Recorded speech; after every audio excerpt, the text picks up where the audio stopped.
Welcome to my episode 2 of my series on the End Bad Governance protest, where I'm answering the question, is there truly bad governance in Nigeria that needs to end? Based on the theme of the End Bad Governance protest, is there truly bad governance in Nigeria? This is where I answer the questions for you. Now, if you missed my first episode, now go to my YouTube channel, go to my Facebook, search for the video, and make sure you subscribe so that you don't miss my third episode. This is in 3 phases: episode 1, episode 2, episode 3. Now, this is episode 2. I'm sure you want to catch up with episode 1 and you don't want to miss episode 3. Is there truly bad governance in Nigeria? Well, I remember my humble self, Dr. Omoshola Deji, political scientist, public affairs analyst, and now we drive straight into it now. Is there bad governance in Nigeria? Before we answer that, I think I should put the question to you. If you use 21 billion naira for VP residence, is it bad governance? If you spend a whooping 21 billion naira for the construction of the vice president accommodation, when people are suffering, when people are earning just 30,000 naira, is that bad governance? Because let's imagine that there is out of school children, there's lack of amenities. So if we are to do the statistics of how many school this 21 billion is going to build, how many primary health care this 21 billion is going to build, and you decide not to do that but use it for the building of the apartment of one man in a country of over 200 million, is that good governance? Well, to me, I think that's bad governance. And if you are telling Nigerians to endure the pain as being asserted by the president, Bola Ahmed Tinubu, now why can't he and Shetima share residence? At least that's them enduring the pain for Nigerians anyway. So imagine that in Aso Rock, where the president is staying, is residing, I believe it's a very big house. And I believe that there is more than one buildings in Aso Rock. So why can't he and the vice president share residence? At least you can't sleep in 2 rooms at a time. You can't sleep in 3 rooms at a time. So if you allocate 4, 5, 6 rooms out of the excess rooms you have, isn't that good enough? Is that not good governance at a time when the economy is bleeding? Now, if you decide to upgrade the secondary residence in Aso Rock, let's say the primary one, the major one, is for the president. I believe there are other buildings there being occupied by other people. If you decide to upgrade that and renovate it for the vice president and spend less, is that not good governance? How about let's do like a kind of, if you kind of retrogress the quality of house that everyone is staying. If the president is staying in the best and the present current one is being stayed by, let's say, the secretary to the government of the federation, why not sack the secretary to the government of the federation from that apartment and put the vice president in there with minor renovation? How about that? If you have done that and you have saved Nigeria billions of naira, and you now divert such money into primary health care, into education, into feeding, into scholarship, that is good governance. So can we say Nigerians are wrongly protesting if 21 whooping billion is being spent? Now just do a little arithmetic. Divide 21 billion by 70,000 naira, which is the minimum wage. I'm sure the money used in paying for the construction of the vice president's apartment is going to pay thousands, if not millions, of Nigerians. So spending 21 billion on the vice president's office is bad governance. Now, another thing is high cost of goods and services. If the price of goods and services in the country just begin to skyrocket astronomically, can we call that good governance? So is there no economic monitoring team? Is there nobody kind of monitoring the cost of goods and services? And the worst part is these goods and services, especially products, are expensive, but they are of low quality. So you now ask yourself that, where is the Standard Organization of Nigeria? Where is, the Standard Organization of Nigeria in making sure that Nigeria gets value for their money? Where is the this agency on consumer protection? Where are they?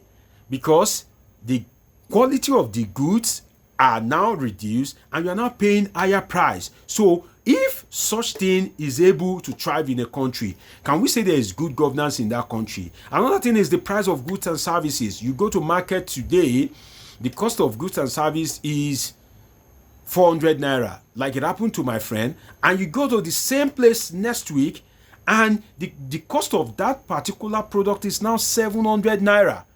In a country that the economy can dwindle so bad, so terribly, is that truly good governance? Can we say there's good governance in such a country? If you are buying something for 1,500 and you go to the same place the next week and you are buying it for 2,200, is that good governance? Now, look at it. We operate what we call a foreign economy, because look around you.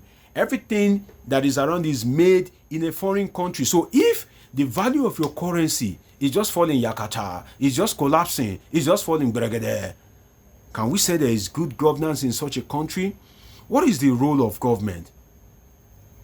If the currency is just falling, now for you to purchase $1, you need over 1,600. Don't divide it by the minimum wage. I won't allow that.